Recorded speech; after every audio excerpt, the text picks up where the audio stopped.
client yala sodu debbo ayiri la wardo sodo cionci e yirto bawa nan sardu mardude ma nan go mi jaynta anda ko dum noddirma ta ton dala tan noddan ko fiyo mi sodane nodditala fayna goddum jonnatala ko sala ko jonnal sana mi sodane na ba no kay kol mon dara ko kombo jeni nyande do traverse le groupe mon nyande do traverse on groupe on do maji quoi no ci mi noddi hammi ronki ko ngocceri la jekandi kay diri ko attestation an konni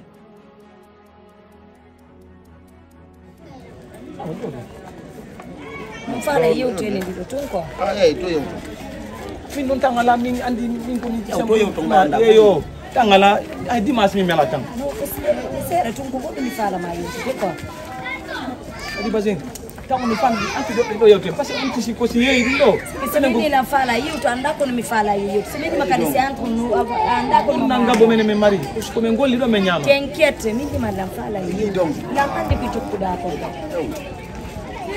Kamu ada tanya, dia mai.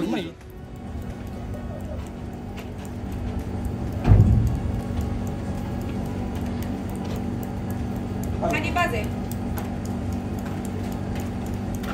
Kadi. Kadi.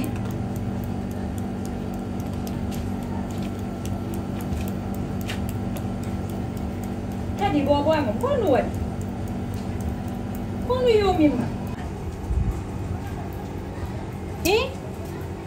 Mi noddi ma do ne laabi jodo ala lan notade mi feƴƴi yeso ma do andali pellette mi ayi ko hon dum susi marda hida nyaamude ko faalaɗa da bornade ko faalaɗa min mi sikki de hay fusman kana hande ka wonda si goɗɗum no wodi ko musuma ka ɓernde ma miɗo ɗo min nene ma saya wata yewtugo papa ma tinnala nene ko ɗum ɗo waɗi kono si a jooɗi ke yomugol wa'ani ɓandu ma ndu lanniɗo no wodi ko yimɓe ɓe haalta ka yaasi ko hon ɗum waɗi boɗwa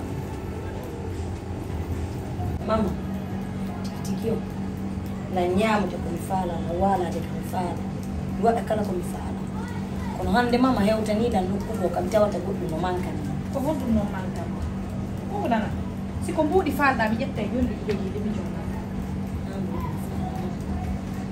to nanno ko mama ɗum faala mama min ko jombede mi faala yaadu ndu mi ka hoore few mi firti min joni ko jombede mi faala e hoore noon kadi gonko mi faala jombede mi hisu ka welo mi wawa e ko kayjet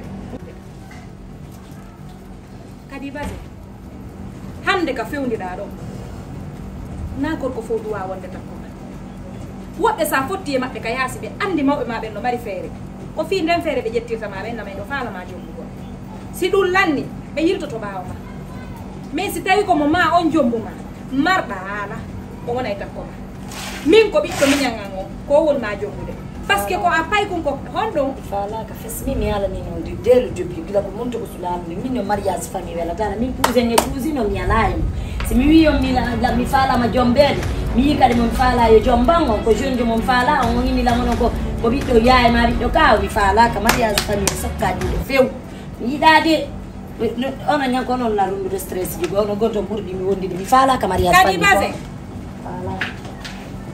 kadi a accayno le famodire ɓay pellet ko on ɗon si ƴettete si tawi wona on ɗon hara hay continue-ɗa yomugol ma ngo ko non ɓurma ɓadare a boobo suutere hankire a fuɗike wullugol fi wolɓe kisak mais wallete ɓa moodi koto ko mais faala ɗon si allah jaɓi non sa faala juuɗire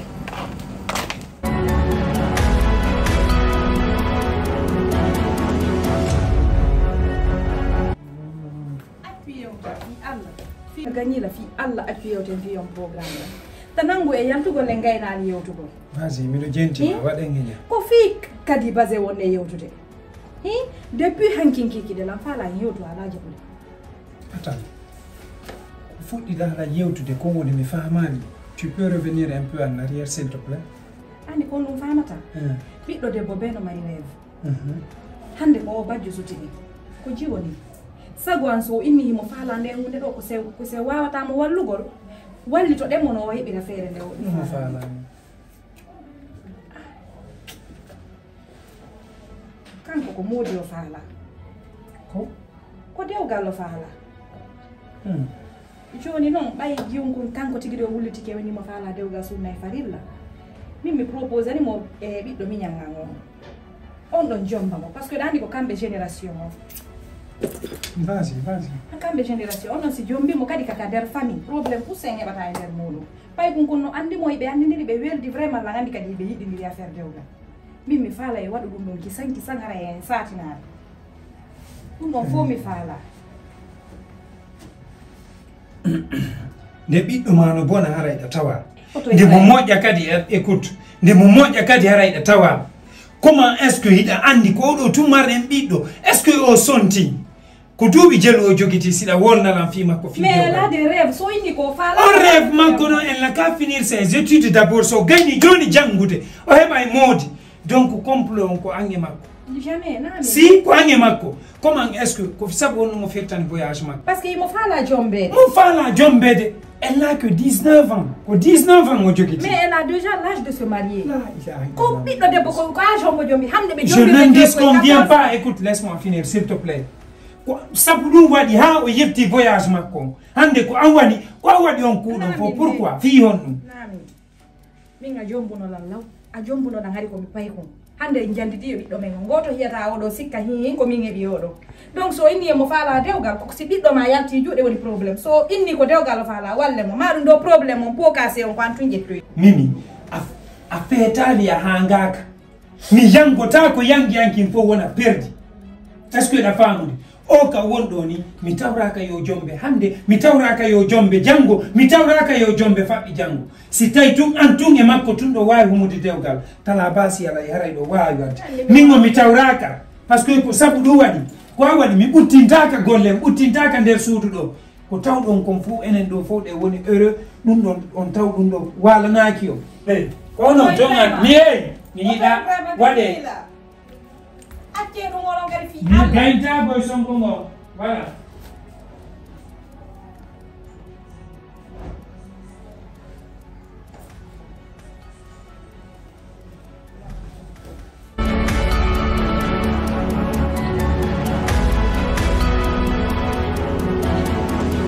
Kadi Bazin.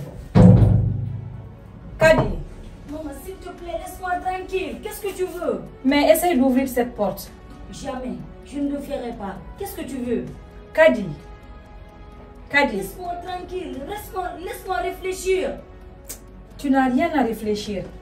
Essaye d'ouvrir cette porte. Tu n'as rien à me dire. Donc laisse-moi en paix. Je ne veux pas te parler. Mais Kadi, comment est-ce qu'on va essayer de régler les choses à l'amiable si tu n'ouvres pas cette porte? Vas-y, continue ta décision avec papa. Moi aussi, je vais continuer ma décision finale. Kadi, essaye de me comprendre, s'il te plaît, ma fille. Dans la chambre. Je ne vais pas manger. Je m'en fous de vous. Kadi Bazek. Kadi.